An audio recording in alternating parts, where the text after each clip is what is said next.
there's been a lot going on with the Fiesta, and I haven't updated, so I guess now's the time. So,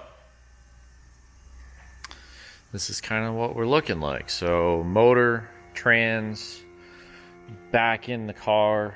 I've still got to wrap up MAF sensor and the rest of the ECU wiring, and then, put that there. But basically, yeah, we've bled the brakes, we've bled the clutch. Obviously the front end is on. I still need to do the lines and hoses for the heater, the heater core, the oil cooler. Speaking of heater core, I do still need to do heater core lines. I need to finish the heater core lines on this side, as well as the electronics for the heater core. I'm basically at a point where I'm sort of getting all of the tying up all the loose ends for the motor stuff, cooling system, electronics, hosing and piping, obviously for the intercooler, and hoses for the oil cooler. And then I can get fluids in this thing, and I can actually hopefully fire it up for the first time. I do have electronics working again. I did have the cluster and the key in here, and I was testing some of this stuff there as far as like the power button, the push button actually working, along with the kill switch working. The only other aspect of the kill switch I still need to figure out and finish, not necessarily figure out, but finish, is tying it to the Nissan relay, which is the blue tape in the back of that box there. So once the engine's able to run, I'll be able to hook those up and physically test the kill switch by turning it off, make sure everything shuts down like it should. Another thing that I found out, because I just finally put the axles back in the car, is that the knuckles, this side not so much, but the other side of the car, the at full droop, the axle shaft will actually hit the bottom of the suspension. So to correct that, we need to put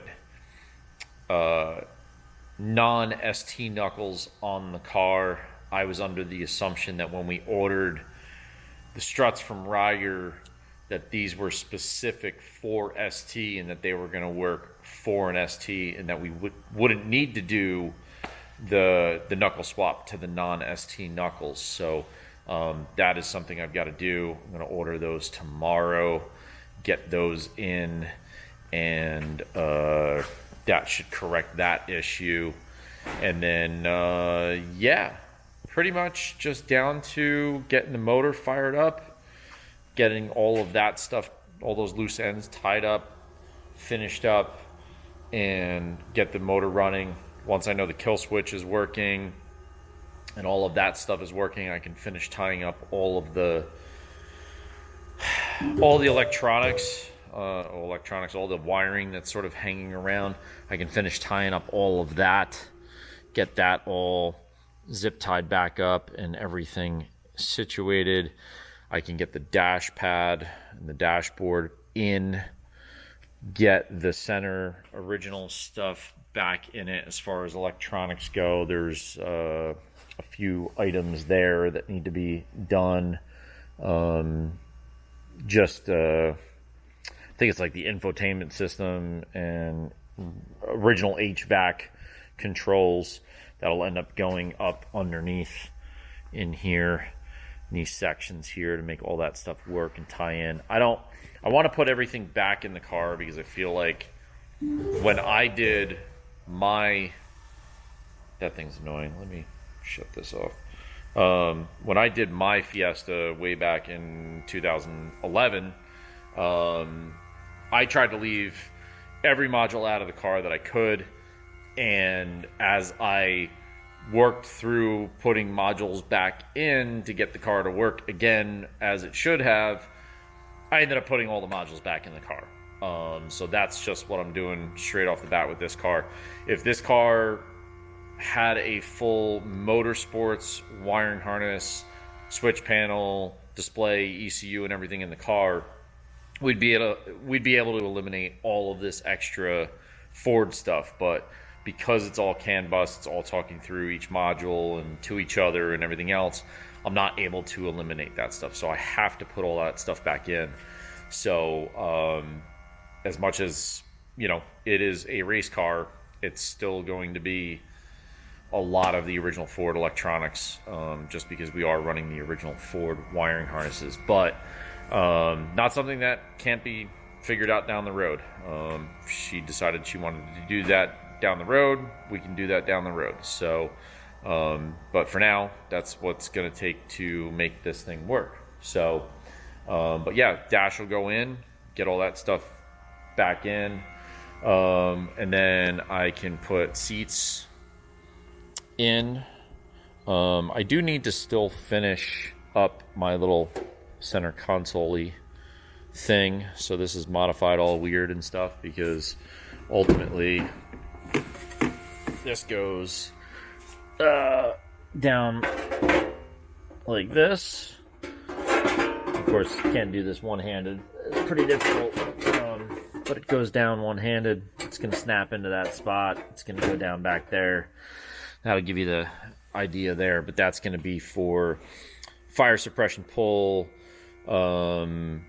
the heater core electronics, and then there is some 12-volt outlets here and USBs that plug into some factory connectors, which is really nice. I may need to extend these wires to get them back to where we need to get them in this panel. The idea with this is we were going to leave this front section here open and available for mounting and routing wiring for the rally safe. So the rally safe isn't on the cage. It's where driver and co-driver could both reach and hit SOS button if need be. And then yeah, that's pretty much where we're at with things. I'll need to finish up the foot panel here, brake switch and clutch switch, so that those are working, brake lights are working.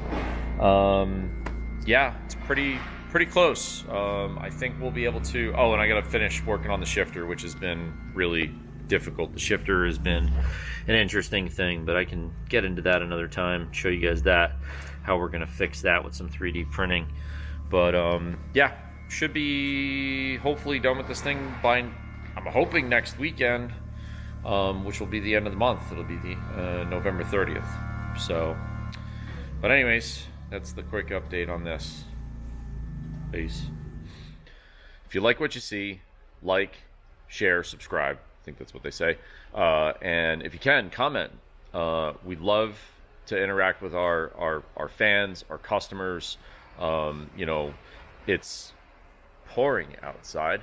But yeah, hit the like button, hit the share, subscribe, get it to your friends. Let's get this stuff around.